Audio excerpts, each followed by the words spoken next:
I'm particularly excited this week. Did you know? Did you know that I am super crazy excited and pumped up and ready? Did you know that? I am. That's what's going on. All right, welcome to episode, what is this, 170, I think? Why don't I know that every week? Age, maybe. I don't know. Well, this is Green Bean. Welcome to episode whatever of Green Bean's Jets Pod. I think it's 170, which is cool, man. I'm happy you're here. I want to tell you that the reason I'm so excited, Jets fans, is because this is the game, this is the week where I come up, meet with everybody, and go to MetLife and watch the Jets. This is the Talkin' Jets meetup week, man. Who couldn't be more excited? Now, I will tell you, I'm a little disappointed as well. I might as well just say it out loud for the first time. Really. This is it. You ready? You are now with me the first time that I'm saying it out loud. I've been holding on. We've talked, behind the scenes. We're weighing out options and doing all this stuff. But I'm going to make it official right now. Right now. Because I haven't yet. The Coney Island takeover is off, and it breaks my heart. Now, why is it off? Technically, Coney Island is still there. We can go. We can go hang out, go to Coney Island, hang out, do the thing. But the Coney Island cyclone shut down like over a month ago, and I was like, don't worry about it. It's a chain. They'll put a new chain on. They'll check all the things, and it'll be good. But they're not doing that. So with Coney Island closing down mid-October, it's just not happening. So, it's the saddest thing in the world. Let me tell you guys, we had so many people coming to this one, whether it be on the content end. Ryan was committed, confirmed. O'Leary was confirmed. Dom C was confirmed. Jeremy was confirmed. Nick Shine was confirmed. Jake Assman was confirmed. I was reaching out to Tyson and Richie, and we were going to have a nice, robust collection of the content end. But I had no less than 50 people have reached out to me. And that's just when 10 people reach out, 50 people come. When 50 people reach out, it was going to be 100 to 200 people without question. We had the pizza place all ready for us. They were going to get the banners welcome Jets fans. I had a permission to hang flags and banners and stuff on the Cyclone has a fence around it. On the fence. It was going to be amazing. There's nothing else we can do that's in the same vein that would be as cool. So we're going to meet. Let me tell you where we're going to meet. I don't have my phone. Pioneers Bar, New York City, right by the Garden, in the side of Chelsea. It's kind of it's Midtown, but I guess it's still Chelsea area of New York City. So in Manhattan. So if all you guys are coming in, I know I'm going to be there. I know Jake's going to be there. I know Ryan's going to be there. I know O'Leary's going to be there. I'm pretty sure Jeremy's going to be there. So, we'll still get together on Saturday, maybe 3 o'clock in the city. What do you think? We still come and hang out, but I'm brokenhearted. I'm brokenhearted about the Cyclone, but I still get to be happy and psyched to hang out with you guys. And we're going to be with Tailgate Joe and all this stuff. So it's going to be great. I hope you'll come hang. In the city. Even if you're not coming to our event or even coming to the game, come hang in with New York, man. Let's flood that place. Probably fits 200. We're going to stuff it. Let's stuff it to the max. Pioneers Bar, NYC. We can't even make a reservation. We're just showing up. So it's going to be a madhouse. Come on in and join the madness, man. And I don't drink, so I'll be doing Diet Cokes by the thousands. That's how it goes when I hang out with drinkers. I show you. I'm like, this is why you don't want me drinking Jack, because look at all the Diet Cokes I play. You have 14 Diet Cokes. I'm like, woo! So that's how I go. Anyway. So, look, man, there's a lot to talk about today. I'm watching the games while you keep seeing me pause because I got the second half of the Dolphins game on and the Ravens and some others. But the Dolphins are in trouble, everybody. Tim Boyle is a woohoo! I love that of all the teams to have like the experience that we did last year. I mean, look, maybe he comes out and he's better than they're going out for it on 4th and 3 right now. Tim Boyle back to pass, throws it, and it's not complete. Imagine that. Imagine that. I have no idea how Tim Boyle even has a job. They should totally reach out to Mike White, just pluck him off the Buffalo practice squad. What are they doing? What are they doing up there? Down there. So anyway, it's just a delight for me. So I watched all the games today. The Broncos look good, and that's our challenge this week. So Bo Nix comes out, has his coming out party, so to speak. Numerous touchdowns, rushing, passing. So looks great. 69% completion percentage. That's that kind of a thing. That's good, man. That's pretty good. I don't know if Zach Wilson ever got to 69%. So his third game, he's up there by 70% completion percentage. Can you imagine? So we're going to play the Broncos this week, guys. It's going to be interesting. But before we do, I want to remind you about something. The Great Bet US has an amazing deal for everybody.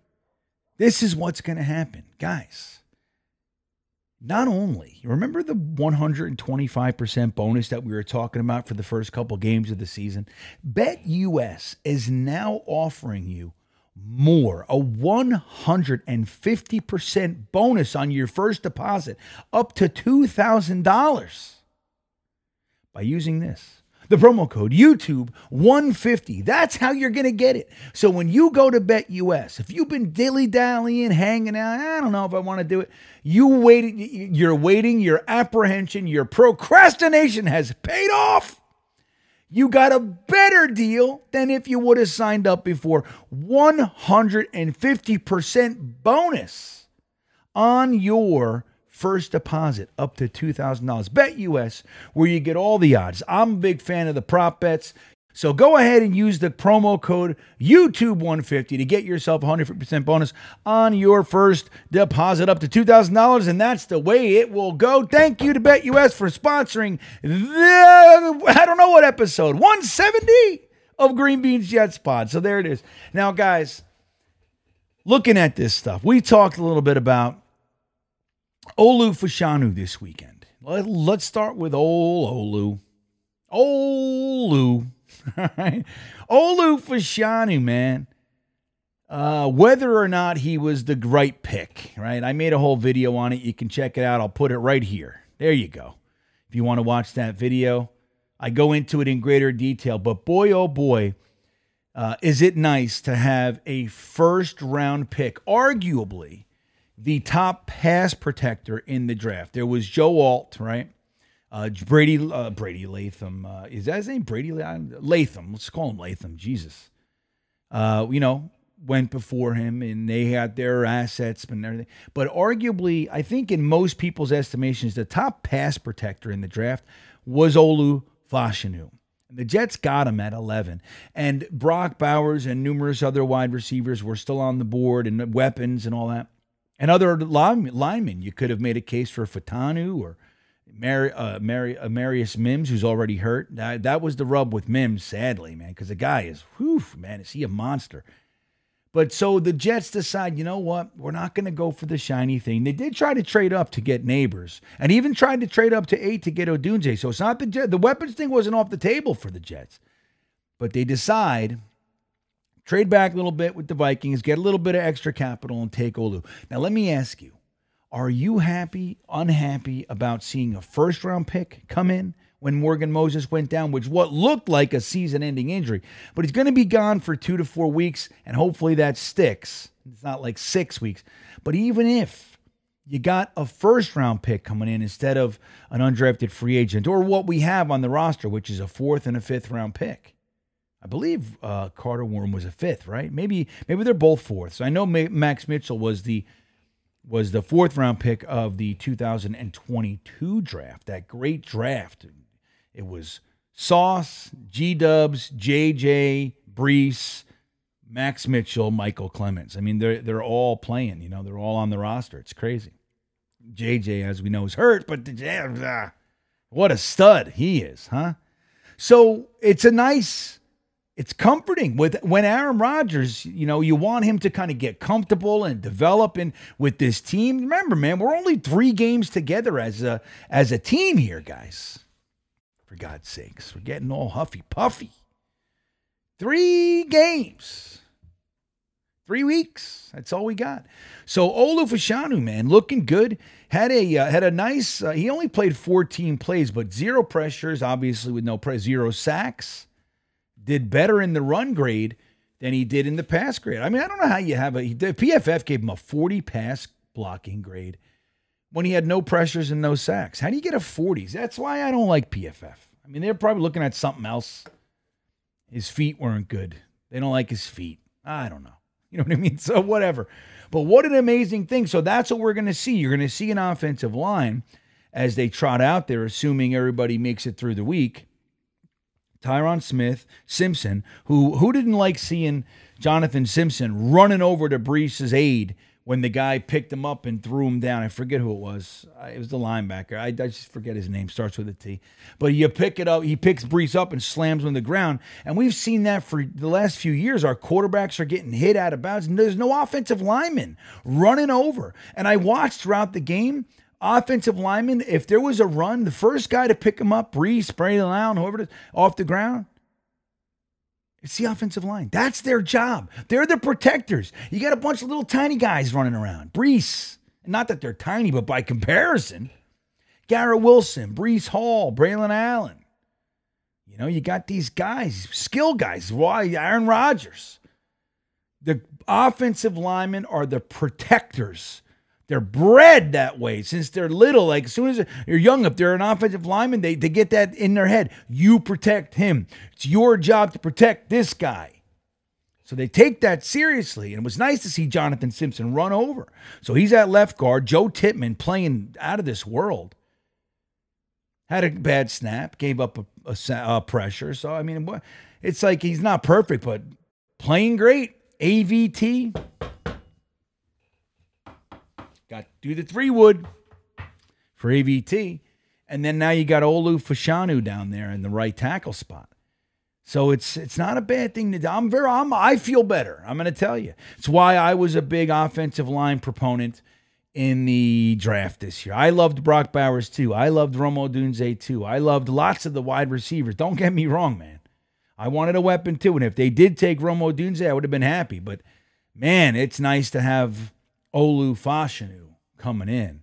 Now, what do you think about this? The Garrett Wilson and Aaron Rodgers thing is really interesting. I got a couple people poking me with this. Like, I thought Garrett Wilson was this. It's like, hey, man. Number one, he's got 15 catches for like 150 yards, which already is better than most Jets wide receivers would do. But that's not really much better than last year. So if, you got teams bracketing them, right, with the safety. They're putting their top cornerback on them, Snead, Gonzalez, whoever. It's tough. It's tough. It's a tough thing, but it's not just that. He's getting some catches, he's contributing, and he's pulling coverage, which is contributing to leaving spots for other people to find open. The Conklins and the Lazards of the world who are thriving, right? So it's of benefit. But it's an interesting thing with Garrett Wilson because even though he's being bracketed, even though he's taken their number one cornerback off the field otherwise, what's really cool to see is that there are still plays that they're leaving on the field. There were numerous. I'll give you 3 examples. It might even be the only 3, but they're there. So how about the toe tap on the left sideline? That Aaron Rodgers threw the ball. Garrett Wilson, he was here and he had to adjust to go here. And that brought it to the point where he was right there. He just couldn't get his toes inbound. It was a little too far outside. He and Aaron Rodgers are not in sync there. If they were synced up, because Aaron Rodgers is throwing lasers, right? He's throwing lasers all over the place. Couldn't do it, couldn't quite do it. That's one. They left that on the field. What about the wide open? Garrett Wilson beat his man and was wide open down the sideline for a touchdown. And it was about 4 feet too long, the pass. So again, not synced. That could have been a touchdown very easy. So Garrett Wilson could be looking at, another touchdown. That'd be a 2-touchdown day. Unless it was the same drive and he scored on it anyway. I don't know. But either way, it's like that would have been great. And then you got another one where Garrett Wilson, over the middle of the field, he had to stop and come back to the ball, slid down, and he couldn't because the pass was short. So again, they're just not synced. When they're locked up, like Aaron Rodgers was saying, when they're locked up, it's going to be something to behold. Now think about this. This is the positive silver lining in the whole thing, is this. The offense is starting to come around. The offensive line is top 5 or 6 in the league going into week 3. Can only imagine. They played great. So what's it going to be going into week 4? So everybody's gelling. And Garrett Wilson, arguably our number one passing weapon, I think he is our number one passing weapon, is not even really rolling yet. So what does that mean for this offense? That there's still more potential to come. They're not even there yet. And listen, let me just a little sidebar here. Everybody we beat, they beat a Tennessee team and they're not that good. But we beat we beat them. And then you beat the shit out of the Patriots and they go, dude, there were people picking the Patriots to win. There were people saying that the Jets will not be able to handle Stevenson and the running attack from the Patriots. They were saying they're not going to be able to stop them. Let's not forget that. But on an even more important level, it shows you just how bad everybody wants the Jets to succeed. When the Patriots had Tom Brady and whoever else, did they remove the oomph, the value of their victory because the Jets were terrible? Did any of the teams that beat us last year, we were 7-9, so 9 teams beat us. Did anybody here, they're playing with Zach Wilson. Oh, come on, they're playing with Tim Boyle. They didn't. They just said this, the Jets are terrible. The Jets suck. That's what they said. They didn't say, even last year, let's look at the Miami Dolphins on Black Friday. Did you hear one time, it's Tim Boyle and the Jets? No. They said, the Jets get handed a miserable defeat led by the Fail Mary or the Hail Mary. The Dolphins roll. That's the kind of stuff you saw. Now, there's some positive stuff out there, don't get me wrong, but by and large, we don't have to hear how bad the team was for the other squad to beat us. No, but now that's what we're hearing. So good. I'm glad that the Broncos aren't 0-3 coming into us. And not for nothing. I saw this by the great Buffalo Jets fan on Twitter, I think it was. Good. The Broncos got their trap game out. It was on somebody else. That's nice. It was on the Bucs instead of the Jets. We're not going to get credit for anything. We just got to keep taking it. And again, our offense isn't even rolling yet. And don't forget this too, man. Our defense, we got so many new pieces on the defensive line, whether it's Kinlaw, whether it's Michael Clemens in his starting role, Will McDonald, Braden McGregor, Tack McKinley, LT3. You got all these guys that were not on the team last year. Or like McDonald and Clemens are in significantly increased roles.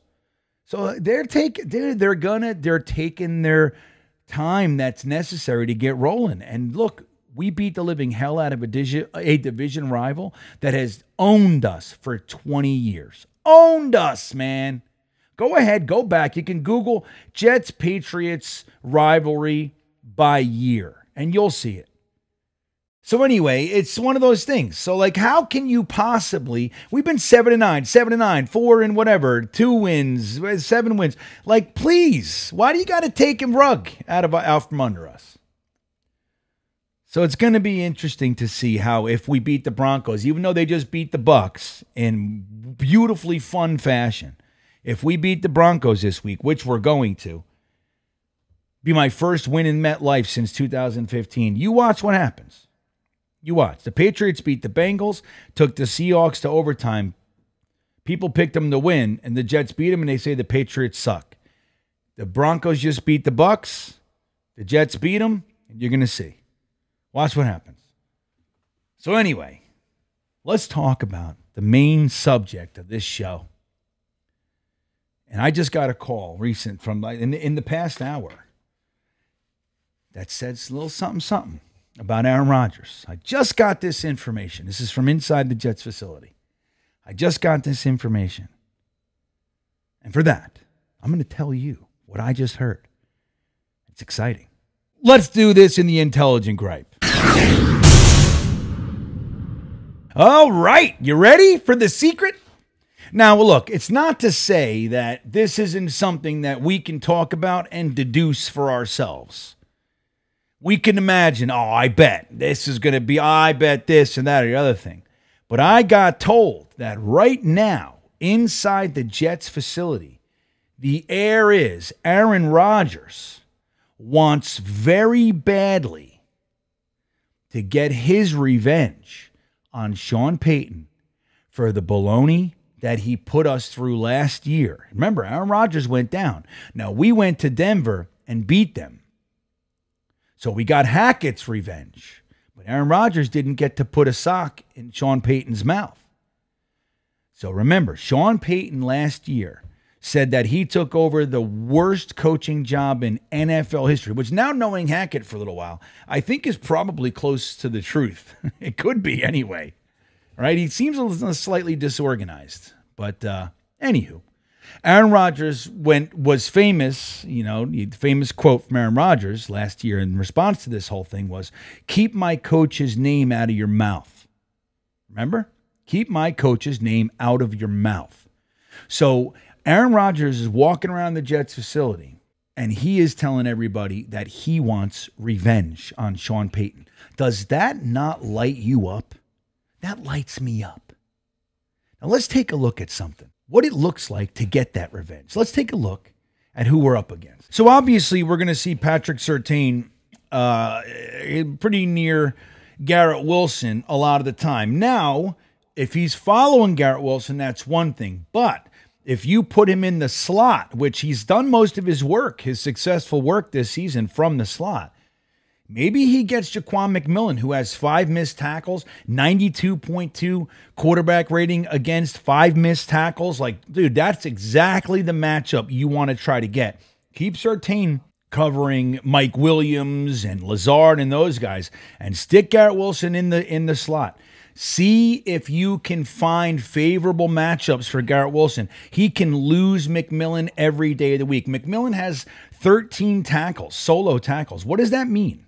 Well, not for nothing. He does have a sack, and they do send him at times, right? So he could be hitting running backs and stuff and all that. But generally speaking, when a cornerback has 13 solo tackles, that means that he's getting receptions caught on him. And with a 92.2 passer rating against him, that's what it means. That's all fitting together. So not to say I've watched them all, all these games this year, but that's the story that it tells. Riley Moss, he's got a 48 coverage grade on PFF. So I'm not, too scared of him either. With Aaron Rodgers and his 1.5 second time to throw, man, between snap and tossing it, these are favorable matchups to keep our boys on the team, our offense on the field, I should say, and keep the defense off the field. This is a great matchup. Bo Nix, let's see if we can get pressure on Bo Nix, and it's a whole different experience with pressure in your face, young buck.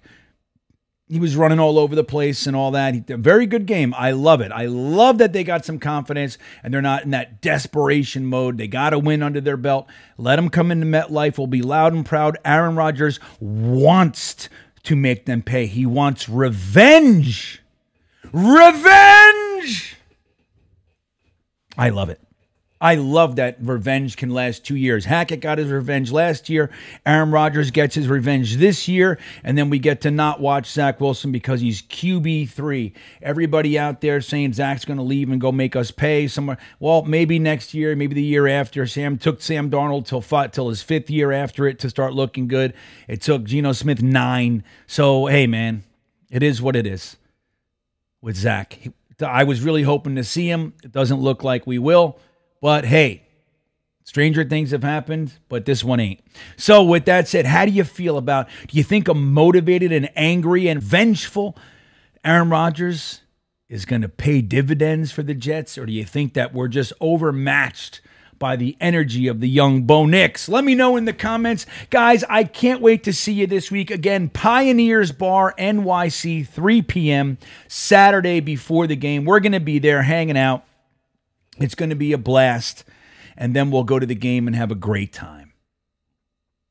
I want to thank BetUS for sponsoring this video. And with that all said, have a great week. And as always, go Jets.